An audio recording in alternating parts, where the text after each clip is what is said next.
So the digital workplace is, to be blunt, it's a lot of plumbing. You know, you can build a stage, you can build pipes, but you need a commitment to put really great experiences and content and connections through all of that. You also need, you know, I gave an interview last week where I talked about the biggest risk is a failure of imagination. To just take the old way you were doing things and do them exactly the same way in the cloud. Well, why did you bother even doing the transition and the migration? It should be about re-envisioning and reimagining. And so you need an organization that has the leadership, and I don't mean, you know, if we get back to our keynote today, it's not a top-down, it's a lead from within, but the leadership to challenge the status quo and come up with something that's actually innovative, and to be your own mini personal digital disruptor. One of the fascinating things about the cloud, about being digital, is we have a digital approach to how we prioritize what it is that we do.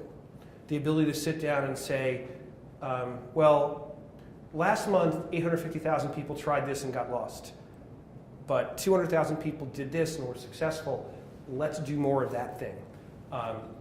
It's not that we're entirely driven by the metrics, but we're able to apply that to the, you know, seat of your pants wisdom along with what the data tells us is going on, and that's really fun to get to take a peek at.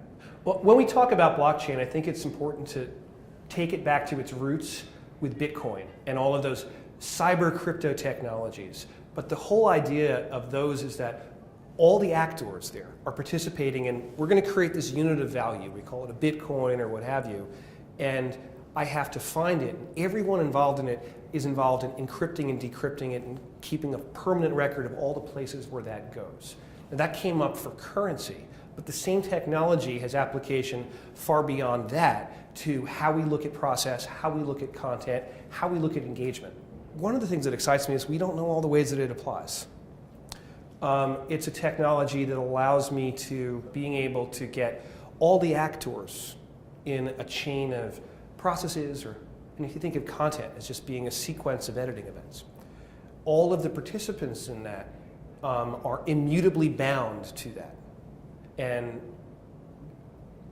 the reason why it's disruptive is it's decentralized, right? So I don't necessarily need to push everything through a tightly scripted archive or a controlled orchestration if I need to connect a person with a customer or a person with another colleague.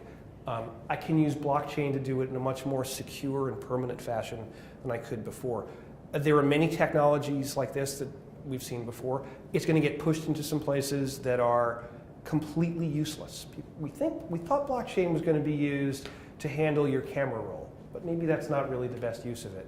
And we can't predict all the places where it's actually going to land, but it's such a radical reshift. I'm really looking forward to all the things in the next 5 to 10 years where we are truly able to open things up we couldn't do before.